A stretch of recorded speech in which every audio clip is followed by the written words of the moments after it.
120 kapatid, tumindig sa harapan nila si Pedro at nagsalita, "Mga kapatid, kailangang matupad ang nasasaad sa kasulatan na sinabi ng Espiritu Santo sa pamamagitan ni David tungkol kay Judas na nanguna sa mga dumakip kay Jesus. Dati, kabilang siya sa amin at kasama sa paglilingkod. Ngayon, nasusulat sa aklat ng mga awit, ang tirahan niya'y tuluyang layuan at huwag ng tirhan ninuman. Nasusulat din, gampanan ng iba ang kanyang tungkulin. Kaya dapat tayong pumili ng isang makakasama namin bilang saksi sa muling pagkabuhay ni Jesus. Kailangang ito'y isa sa mga kasama namin sa buong panahong nakipamuhay sa atin ang Panginoong Jesus. Mula nang binyagan siya ni Juan hanggang sa iakyat sa langit. Pumili sila ng 2 lalaki, si Matias at si Jose na tinatawag na Barsabas at tinagurian ding Husto. At sila'y nanalangin, "Panginoon, alam ninyo kung ano ang nasa puso ng lahat ng tao. Ipakilala po ninyo sa amin kung sino sa 2 ito ang iyong hinirang upang maging apostol na gaganap sa tungkuling tinalikda ni Judas nang siya'y tumungo sa lugar na marapat sa kanya." Nagpalabunutan sila at si Matias ang nakuha. Siya ang nadagdag sa 11 apostol. Ang salita ng Diyos.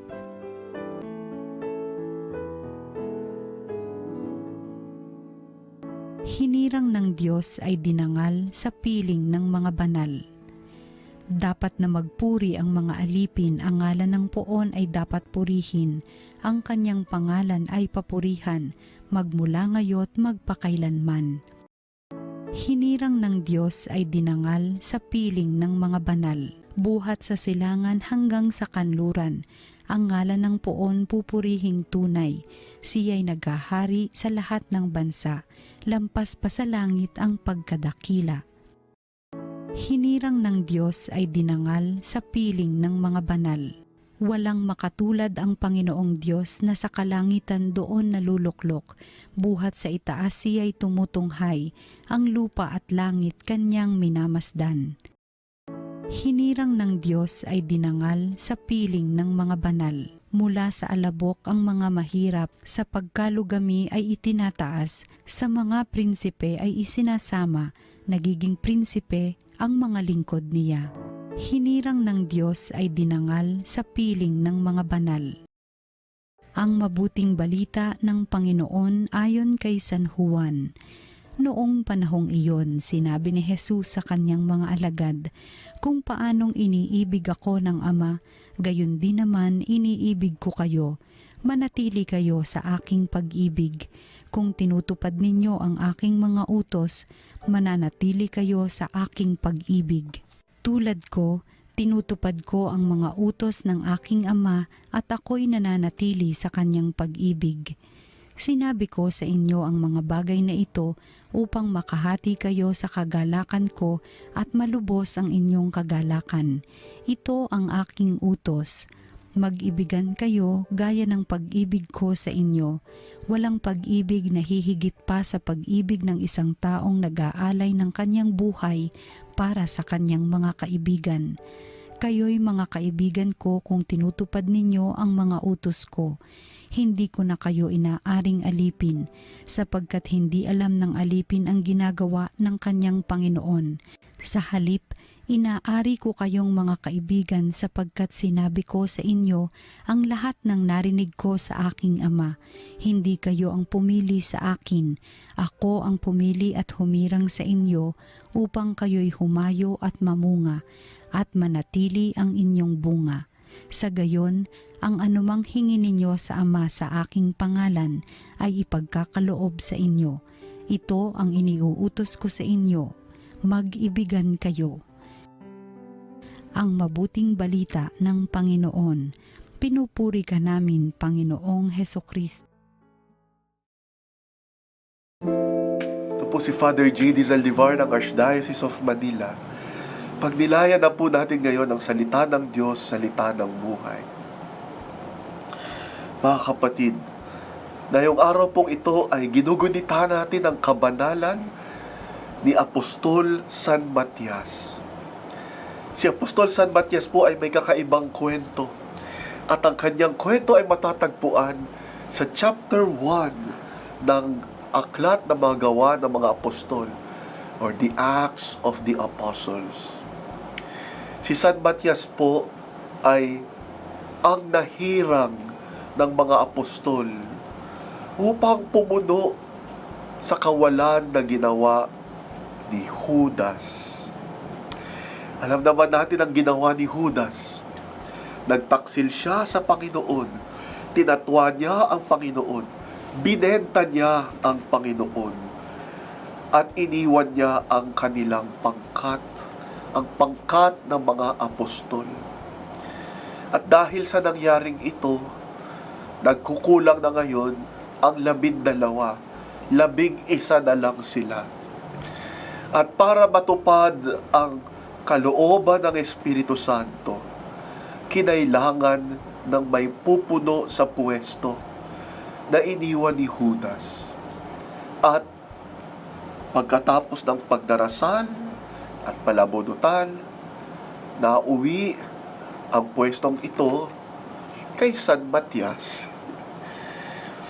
At si San Matias ay kumbaga panakip butas kay Judas para lang makapuno sa 12. Pero talaga bang panakip butas lang siya? Talaga bang tagapuno lang siya sa pagkukulang ng iba?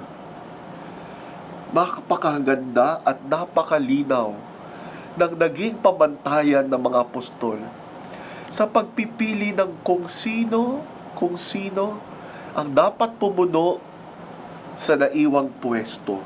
Sabi dito, kailangang isa siyang kasama namin sa buong panahon nang nakipabuhay sa atin ang Panginoong Hesus. Mula nung siya'y binyagan hanggang iakyat sa langit. So yun ang pinakamahalaga. Yun ang pinaka-importante sa pagiging apostol. Hindi lang siya tutupad ng tungkulin o gampanin. Sa halip, kailangan meron na siyang ugnayang malalim kay Jesus at sa mga apostol. Kaya nga sabi sa chapter 15 ng ating ebanghelyo ni San Juan,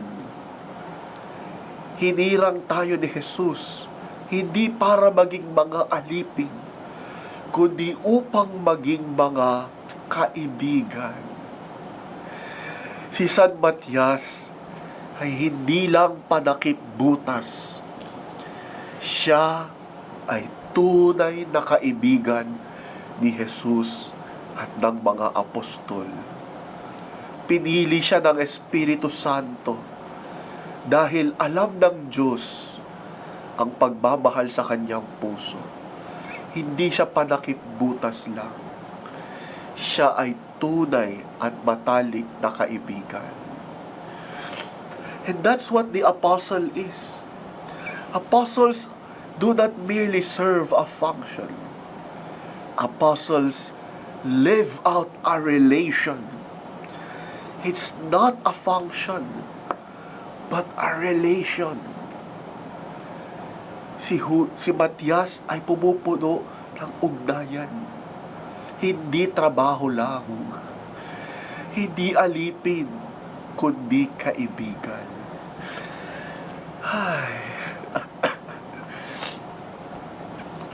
Sa inyong araw-araw na pagtatrabaho, kayo ba ay mga panakip butas lang? Anong tingin ninyo sa tungkulin na ginagawa ninyo? Mga nanay, mga tatay na pupunta sa trabaho, magluluto para sa mga anak. Ano ang tinitingin ninyo sa inyong pagtatrabaho? Pagmamahal pa ba ito?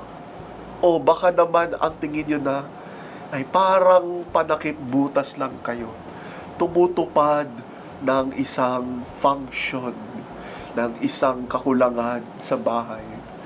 Kapag ang iniisip ninyo ay naku, ako lang naman makakagawa nito. Ako'y panakip lang sa pagkukulang nila, pampuno sa pangangailangan nila. Kapag ganyan ang pagtingin natin, mababurn out po tayo. Mauubos ang ating saya at sigla sa paggawa. Pero, kapag ang ating pagtatrabaho, kapag ang ating pagsisikap at pagtsatsaga ay nanggagaling sa malalim na pagmamahal,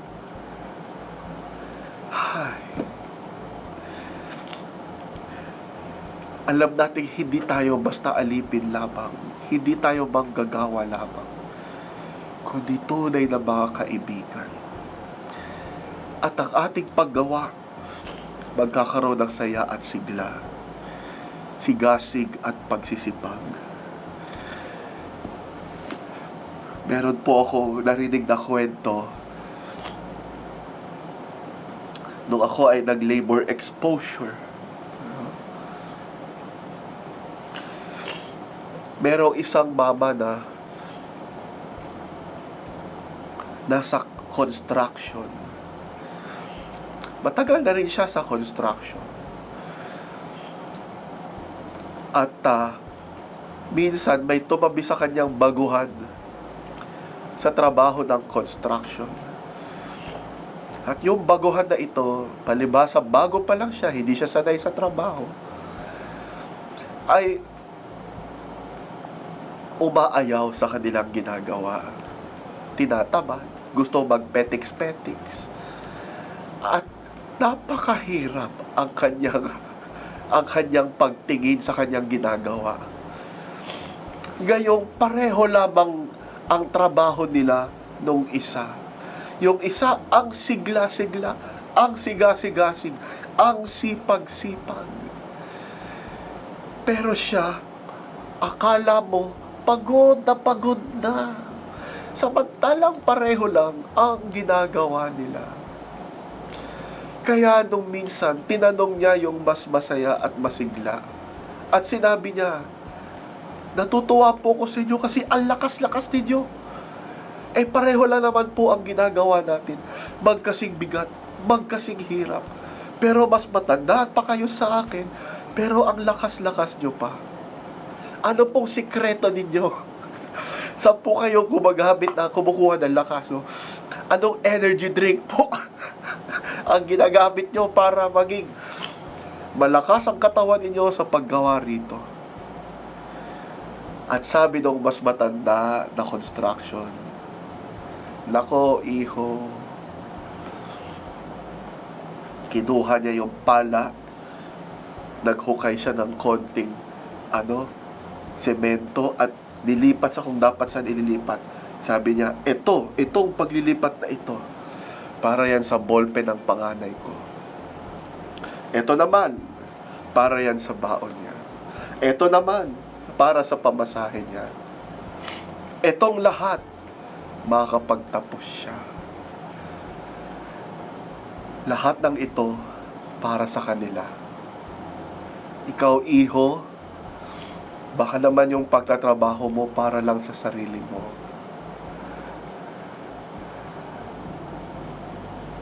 Walang saya sa ganyan. At ang tingin mo sa pagtatrabaho mo ay kabigatan lang. Tignan nyo yun. Si tatay, hindi siya panakip butas lang. Hindi siya pampuno lang sa kakulangan. Siya ay tunay na nagmamahal. Kaya kanyang paggawa may kasamang sigla. Manalangin po tayo. Panginoon, salamat po sapagkat hinirang mo kami bilang mga lingkod. Hindi para pumuno ng kulang lang, kundi dahil puno-puno na kami sa pagmamahal mo pa lang. Bigyan mo po kami ng saya at sigla sa aming paggawa. Amen.